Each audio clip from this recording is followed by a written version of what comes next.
Hey, Net, new little video.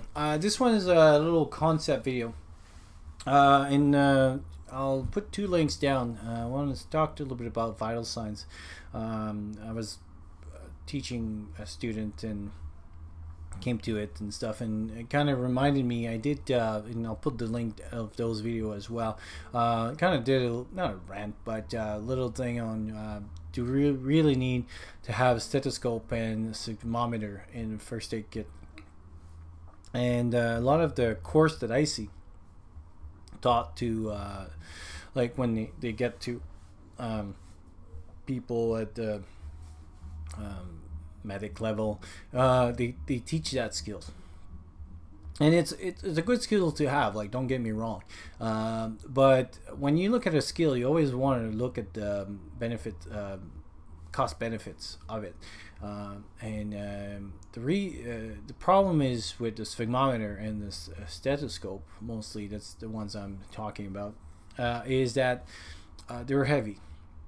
They're heavy, they take some space, and for the information that you get, it's not that great, because the skills themselves, it's not that hard to learn, but the knowledge, like to be able to assess with them, that means it's a little bit like suture. It's not that hard to learn, but to be good at it, you need to practice. And so sphygmometer is the same thing. I mean, you can take blood pressures and stuff and everything.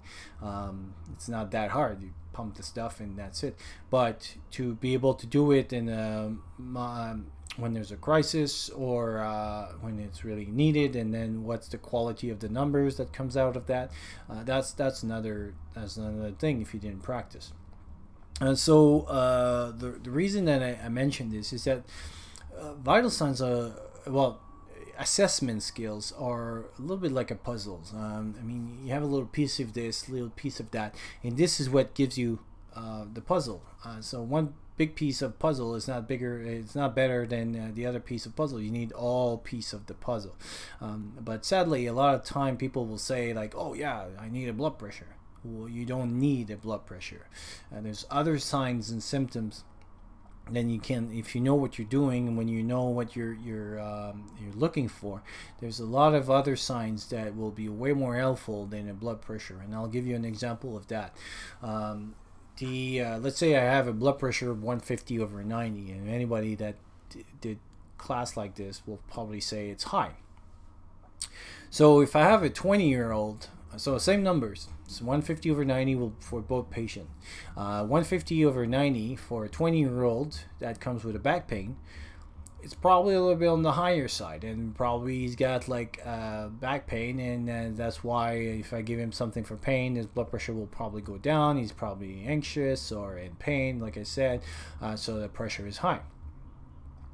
If I take that in the same pressure on somebody that had a head injury, there in some case, actually, I want the pressure to be even higher. Yes, higher.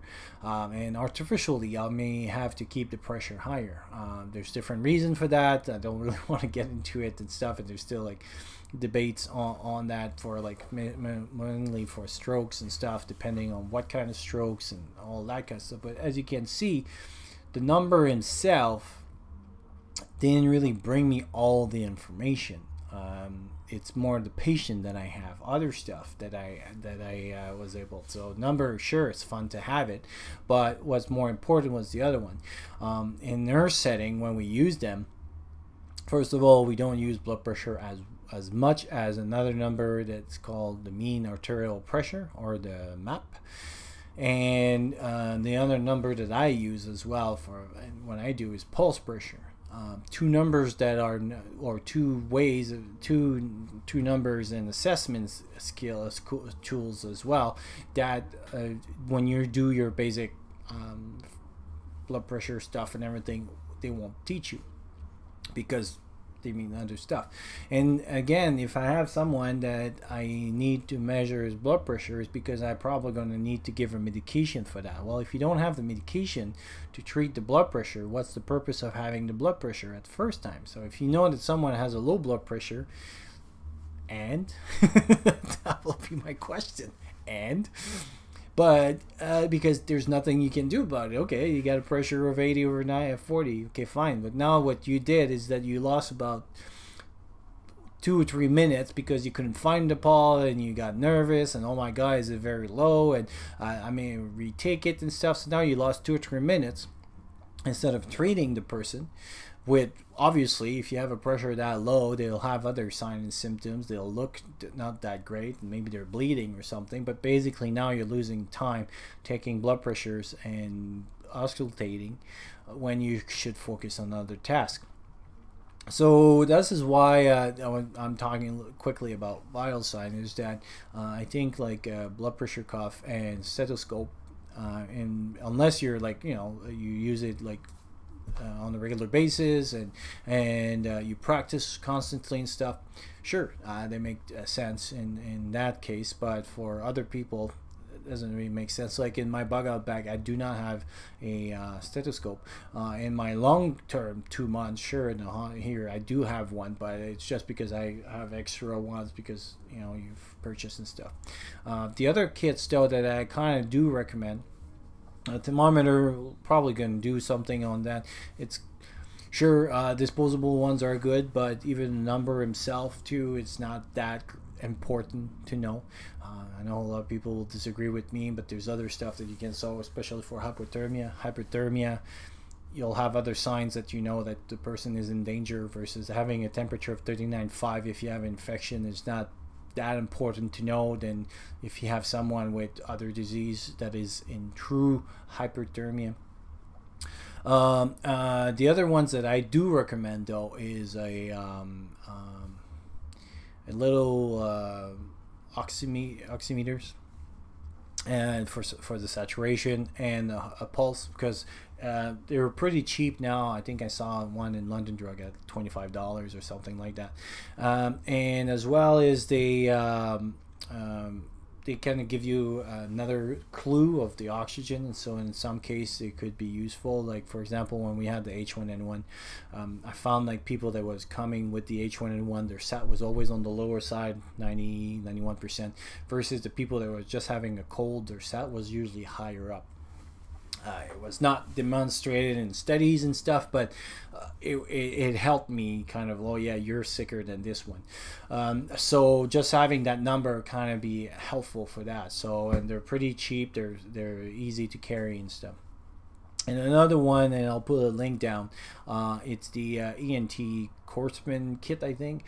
Basically ENT stands for ear, nose, and throat, and that could be a kit that would be useful, even if you don't know how to truly diagnose ear infections and stuff. If you buy a big book, because a lot of what you see in the ears is all about pictures and image, and there's great books out there on differentiating quickly, and so with a pretty well complete kit, it's pretty very easy, like for the eyes, with a blue light and the right drips, you can even see if there's a cornea scratch. So you see, this is kind of information that it's good information, and then I can do something about it. So that's what a cost benefits makes more sense for a kit like this than knowing there's crackles on the lungs. Okay, great, but what are you going to do about it? Like, I mean, you're already treating it as if there would be crackles on the lungs, so that you know that there's crackles in the lungs. And so now the time that you have lost to try to find out the crackles and carrying that stuff and everything, you could carry other stuff. Anyway, so that was a quick concept video, and like I said, I'll put a bunch of link downstairs, down below. I don't know why I keep saying downstairs, and I'll talk to you soon.